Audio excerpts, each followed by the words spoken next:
Assalamu alaikum students, how are you all? Welcome back into the mathematics class.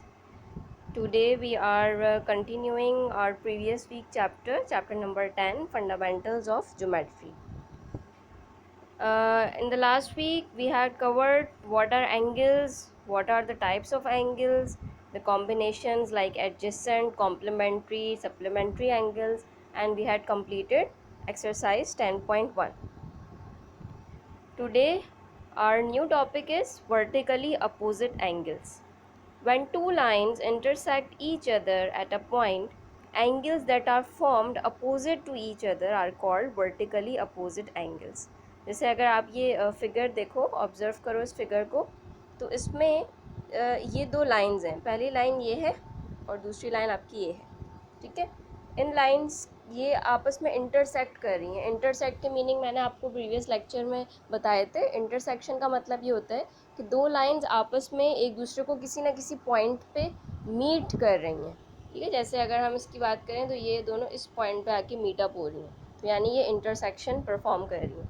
तो intersection की वजह से हुआ ये स्टूडेंट्स कि अब उसमें चार डिफरेंट एंगल्स क्रिएट हो गए, है ना. दो लाइन जब आपस में इंटरसेक्ट हुई तो चार डिफरेंट एंगल्स आ गए. देखें, एक एन आया, एक आपके पास बी आ गया, एक एम आ गया और एक ए आ गया.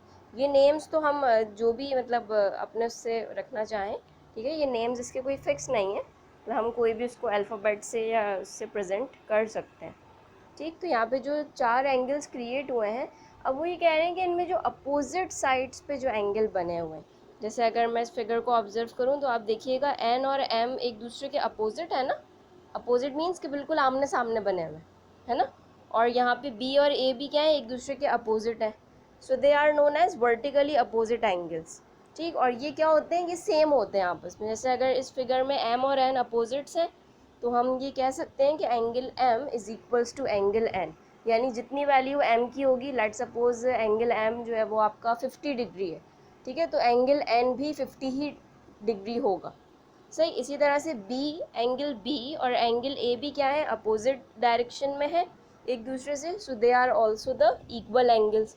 सो जितनी वैल्यू एंगल बी की होगी उतनी वैल्यू एंगल ए की भी होगी. सही, so they are vertically opposite angles.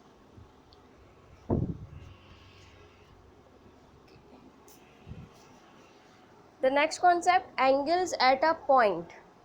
कह रहे हैं एक पॉइंट है और उस पॉइंट पे जितने भी डिफरेंट एंगल्स लाए कर रहे हैं उन सब का सम हमेशा हमेशा 360 डिग्री होना चाहिए.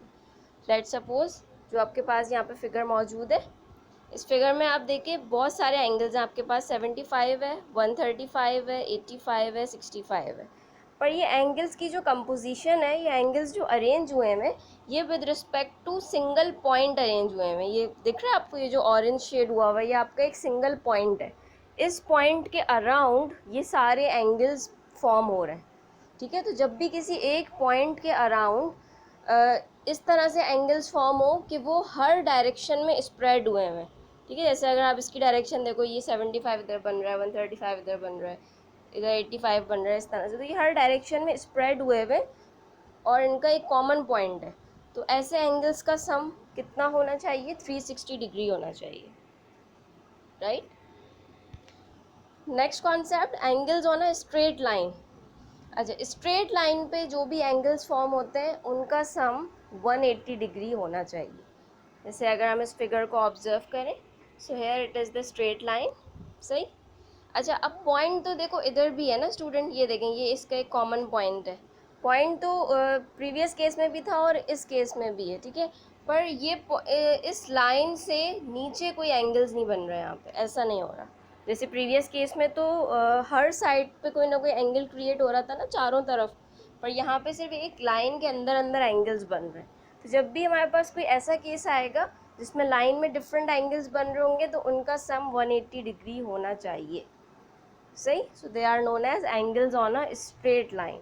180 डिग्री इसलिए होना चाहिए क्योंकि हमें पता है कि एक लाइन का जो टोटल सम होता है, अगर हम सप्लीमेंट्री एंगल्स की बात करें प्रीवियस लेक्चर में, तो सप्लीमेंट्री एंगल्स यही यही होते थे क्योंकि वो 180 तक के एंगल्स को कवर अप कर रहे हैं, तो इसलिए उनका सम 180 डिग्री होता था. सही, इसी तरह से जो हमारा इसका प्रीवियस केस था, जैसे एंगल्स एट अ पॉइंट था, सही, तो उसमें यहाँ पे क्योंकि हर तरफ के एंगल्स कवर अप हो रहे हैं, तो हमें ये बात पता है कि सर्कल के जो टोटल पार्ट्स होते हैं वो कितने होते हैं, 360 डिग्रीज तक वो ब्रेक हम उसको कर सकते हैं, मतलब 360 पार्ट्स में ब्रेक कर सकते हैं। तो इसलिए अब चूँकि वो एंगल बिल्कुल हर तरफ स्प्रेड हुए हैं, तो वो एक सर्कुलर फॉर्म में क्रिएट हो रहे हैं। सही, मतलब अगर आप इस फिगर को देखो तो ये एक तरह से एक सर्कल फॉर्म कर रहा है इस तरह से। सही है, तो इसलिए इसका जो सम है वो 360 होता है, और angles on a straight line का सम कितना होता है, 180 degree. Next concept, interior angles of triangle. Interior का मतलब है स्टूडेंट्स ऐसे एंगल्स जो ट्राइंगल के इनसाइड फॉर्म हो रहे हैं, मतलब अंदर की तरफ फॉर्म हो रहे हैं।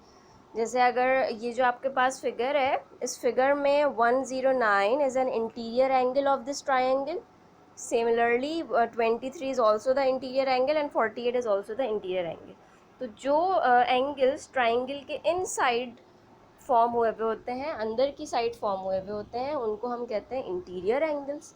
ठीक है, और उन इंटीरियर एंगल्स का सम भी 180 डिग्री होना चाहिए। ठीक, कोई भी आपके पास ट्राइंगल आएगा तो उसका में जितना, अब डेफिनेटली वो ट्राइंगल है तो उसमें सिर्फ 3 एंगल्स होंगे, है ना। तो अब उन 3 एंगल्स का सम 180 से कम अगर हुआ, सो इट मीन्स कि वो उसकी प्रॉपर्टी को वेरीफाई कर ही नहीं रहा। तो ना तो वो 180 से एक्सीड होना चाहिए, ज़्यादा होना चाहिए, और ना वो 180 से लेस होना चाहिए। It should be completely 180 degree. Okay.